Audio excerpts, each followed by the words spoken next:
Welcome to Indy Unplugged, the podcast that's your front row seat to the real talk of Indianola. I'm Aaron Young, your friendly neighborhood host, and we're diving deep into unfiltered stories, candid chats, and the nitty-gritty of our vibrant city. Think of this as a crash course in all things Indianola. No fancy jargon, just real conversations. So, get comfy, hit that play button, and let's explore the heart and soul of our community together on Indy Unplugged. All right, welcome back to another episode of Indy Unplugged, a City of Indianola podcast. And today we are going to have a great conversation with another one of our city leaders, Jared Keenan, who is the superintendent of our water resource recovery facility. Jared, how are you doing today? Thanks for coming in. Good. I appreciate you having me. Well, we have some exciting news upcoming for the facility and the department itself. Let's just talk about what's happening on October 3rd there at the plant. We're going to have an open house from 1 to 3 p.m. We're going to just welcome everybody in from the public. Anybody that wants to tour the facility, we're going to have staff on hand to do tours. If they want to dive into anything particular about the plant, it's going to be kind of a casual thing. We're going to have refreshments just to be able to talk about the construction. We're going to have our engineering firm there as well. So we're going to be able to pick their brains on different questions about when we're building it, when they're designing it. All that sort of thing, and just get into showing off our great new facility. Yeah, and this is big time too, because we're approaching almost 2 full years of complete operation there at the plant, and with construction being completed, of course. So this is really a big time event for the staff, for the city, and for the community at large to really, I know you've had some one-off tours with students and with other community members just as those requests have come in, but this is kind of the true opportunity, the first real opportunity for community members to really immerse themselves into the plant, right? Right. Yeah. We've done a number of tours with different school groups, DNR groups, all that kind of thing. But this will be the first time that the plant is established. The grass is established. We've been in there for almost 2 years here come November. So we've really gotten comfortable with the facility. The operators are way more comfortable with talking about the facility and showing it off. So I think it'll be a really good opportunity for the public to get a really good tour and get a really good immersion into it. So just talk a little bit about the old plant versus the new, and just how night and day from the operations, the locations, the technology, just how beneficial has this new workflow and this new plant been for staff and for the Indianola community?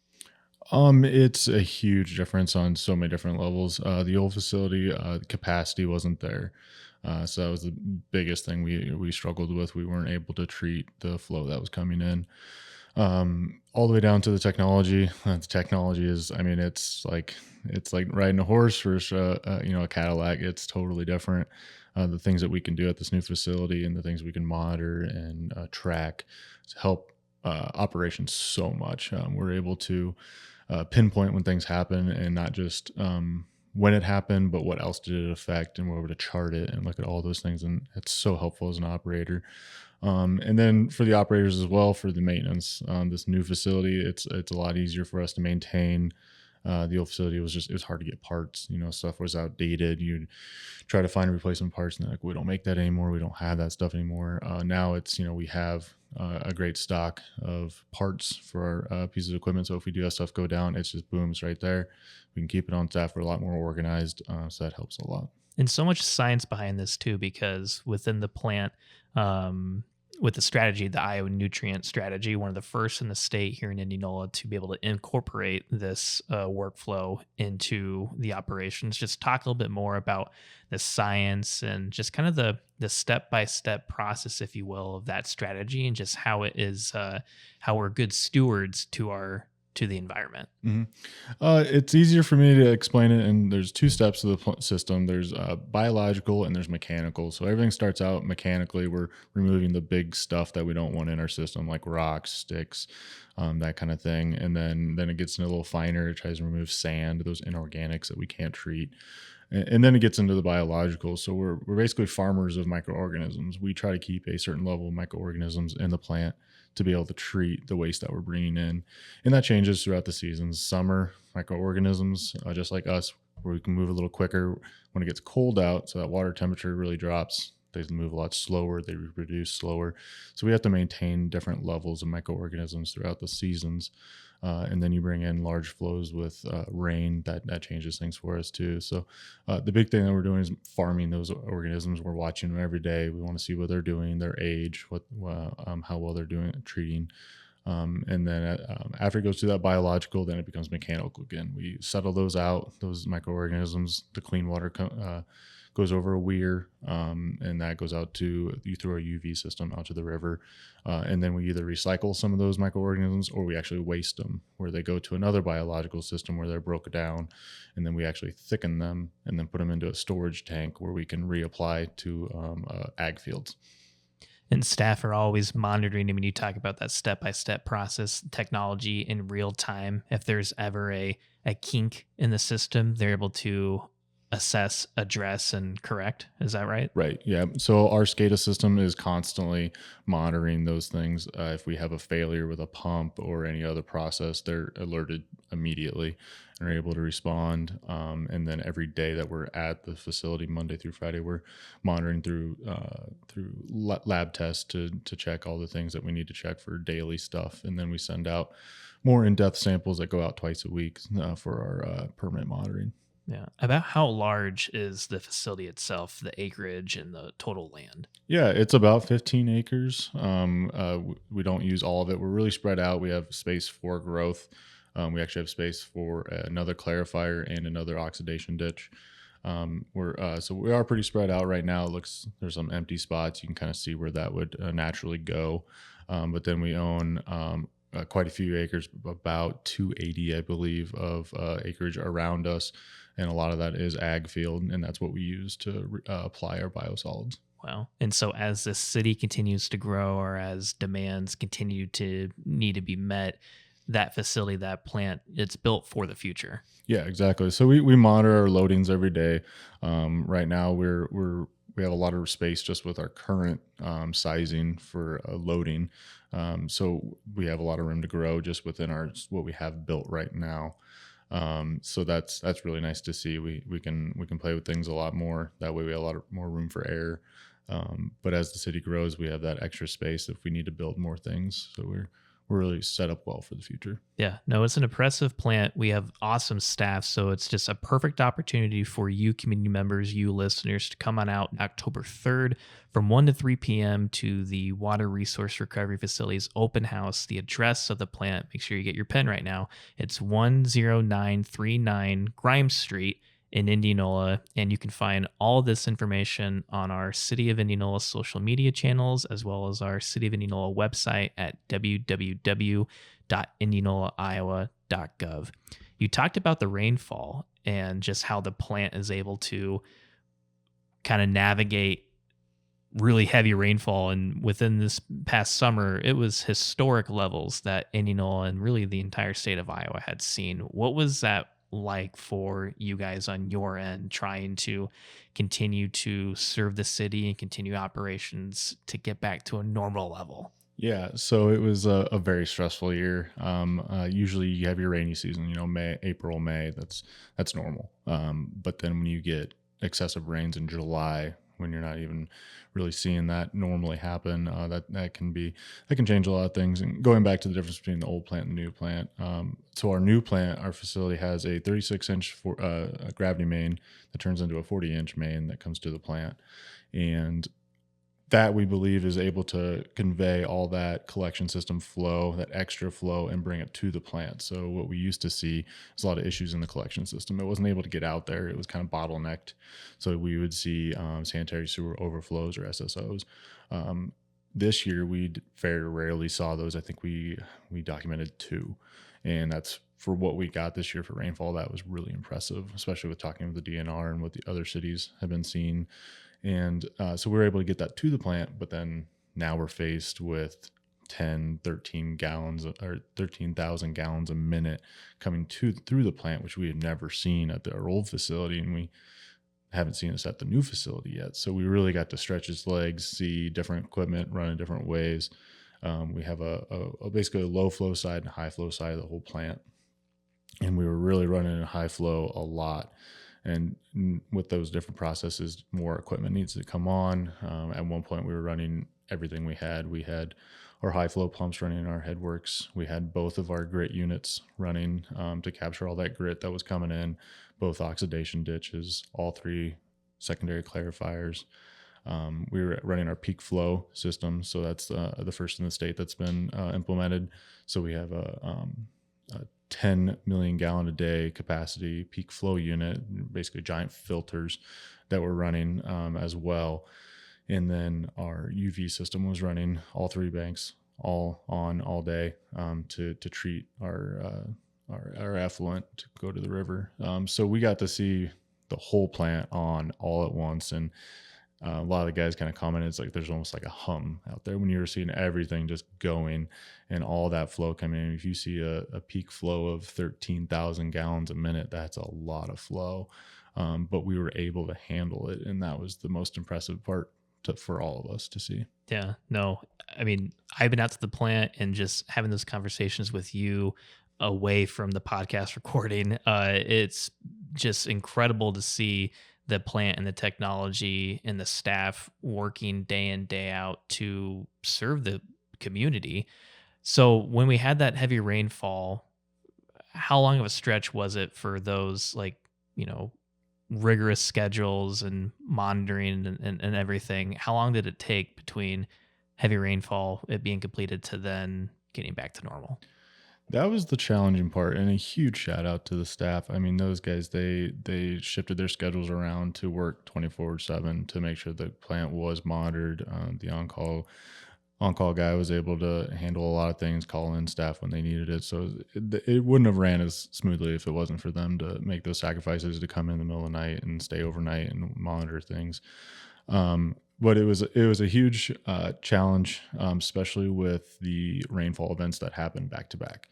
So we kind of saw 12 to 18 hours we could get back to normal, or at least controllable. With our facility, we're able to bring in a certain amount of flow through the main plant, and then we divert anything above that over to our EQ basin, and then from there we can run through peak flow. At one point, you're kind of doing the math, right? Okay, I'm taking in 13,000 gallons a minute. I'm taking in 7,000 gallons a minute through our peak flow. Well, the rest of that has to go through the plant no matter what. And then you're seeing our EQ basin just fill and fill and fill, and everything's on. And that becomes a little stressful, and you're basically waiting for that flow to start slowing down, and having to kind of work with things and back things up a little bit as much as you can. So that was a big challenge and learning curve for all of us to see how far can we push things. So not only were we trying to keep a handle on everything, but we're trying to also learn about our equipment and what's our limits. So we were able to learn a lot. What the challenge was, you'd come back to normal, and then they're talking, okay, you get a big rainfall on Monday. Okay, Tuesday afternoon, okay, we're back to normal a little bit. We're able to handle everything. We're able to start dropping our EQ through our peak flow system. Well, now they're talking, okay, Wednesday, you're going to get another big rainfall. So that was the stressful part. It's like, okay, now we got to get ready, guys. We got to get this ready. We got to get our lift stations ready. We got to monitor everything. We had a couple events where it was like that. Like, okay, got back to normal. Boom, you're going to get another rainfall. Or the rainfall events that they weren't projected.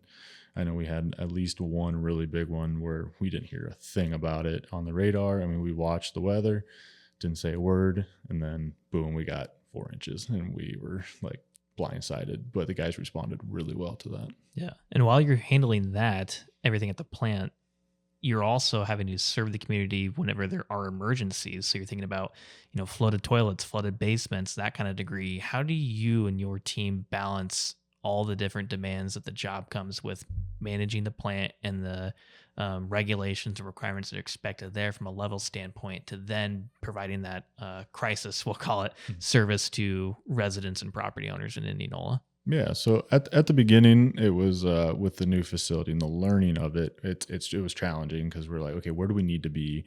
We hadn't gone through this yet with the new facility, so we didn't know where our problems were going to be or challenges. So first thing first was, okay, you got to have one person to monitor the facility. That could be just monitoring the lab and making sure that stuff's getting done. Well, then you need somebody that can monitor any issues that pop up in the plant. Like if you have pumps that are just acting funny, not when to start, or we haven't seen 13,000 gallons a minute, so you needed somebody else to be able to kind of run and chase those issues down. But then with this new peak flow system, that brought some challenges too at the beginning. And so we needed a guy to be able to watch that and learn about that and be able to sit there and basically monitor it through that work shift. But then that didn't cover the collection systems. So the guys had to kind of divide and conquer, be able to go out if we had an issue at a lift station, go out and monitor those. If we had any complaints in town about a lot of the issues were storm sewer issues with just getting overloaded. So being able to get out there, respond, make sure our infrastructure is okay, and then just be able to kind of direct where any of these issues are happening and what we can do to make sure that the public is safe. Yeah. And from a safety standpoint, how does the Water Resource Recovery Department prioritize safety to ensure that they're always out of harm's way and doing the job appropriately and in a safe manner, both out in the field and then back at the plant? Mm-hmm. Big thing is communication, letting everybody know where you're at. If you're going to go out, we're communicating every morning. If we come in, we have issues, okay, we have this going on at this lift station. Okay, send 2 guys, you 2 go check it out if we have the ability to do that. If we maybe have a little minor of an issue, we can send 1 guy out. As far as issues in the collection system as sewer mains and manholes and all that stuff, we're in the street. We got 2 guys, all the PPEs, the lights, the trucks going, trying to be as safe as possible with that, as well as trying to take care of the issue at hand. Yeah. And oftentimes for your department specifically, I mean, you're very much behind the scenes, kind of the unsung heroes of the city, we'll call it. But it's also really cool for when, the trucks are out in the community doing, inspections and tests and things of that nature. There's some times where you've had some community members come up and be like, hey, what are you guys doing? In a good way, not be like, hey, get off my lawn, mm-hmm. but being able to kind of learn more about the processes that staff are conducting to ensure the community is being served appropriately. That's gonna be a lot of fun, right? When you have those interactions with community members. Yeah, and that happens a lot. A lot of people are just like, "What are you doing?" Like not in a rude way, not just kind of an interesting. What is that truck? Why are you doing what you're doing? What's really cool about our camera truck specifically is on the back there's a monitor, so you can actually walk up and you can see just from the ground what's going on in the pipe. And a lot of people had no idea you could even do that. You can put a camera that looks like a little, RC tractor, through the sewer line and look at stuff that they had no idea we could even have that capability. But it is really important for us to just keep up on our maintenance. And if we find any issues, what that issue is, if we can get in there and if we need to do a total repair on the line, or if we do like a point repair and that kind of thing. See, all this stuff that you listeners can learn more about and engage in at the open house. So a lot of really cool stuff that's in stores. Jared, lastly, before we kind of wrap up, is there anything that you'd like to share with listeners to learn more about the department, why you love working for the city of Indianola? I really want to open up the floor for you to kind of share any final closing remarks. Yeah, I just want to extend out. We always do tours. So please feel free to call out and schedule a tour. We love to do groups, especially school groups. We try to do as much outreach as we can as far as fairs, job fairs and that kind of thing. But if you want to see the plant, please call. Group size doesn't matter. We'll do anywhere from just a handful up to 20, 30, 40 people. We'll make it happen and get that scheduled. But please feel free to call. If you have any questions, just call and we can discuss that and look forward to seeing a ton of people at our open house on October 3rd. Yeah, no, it's going to be a great time. A lot of community members. We've got the RSVP forms. So right now that deadline's set for those RSVPs for Friday, September 27th, but we might lengthen it out. I mean, we're an open house. We're city government. So anyone can come at any time, as Jared said, as long as you make those appointments necessary. So we'll put that contact information in the description of this podcast episode. But Jared, just want to say thank you for hopping on and thank you for all of your work and your leadership, and the guys are phenomenal as well. So just thank you very much for everything you do for the city of Indianola. No problem. Thanks for having me. All right, that'll wrap up this episode of Indy Unplugged. Hey, make sure wherever you're listening to us, you're able to leave us a comment, send us a review. That way we can make sure that we're hitting the mark for these podcasts for all of you listeners. And we want to make sure that we're having engaging conversations, insightful conversations that you find valuable and you're able to stay connected with the city of Indianola. And who knows, maybe next time you'll be a future guest of Indy Unplugged.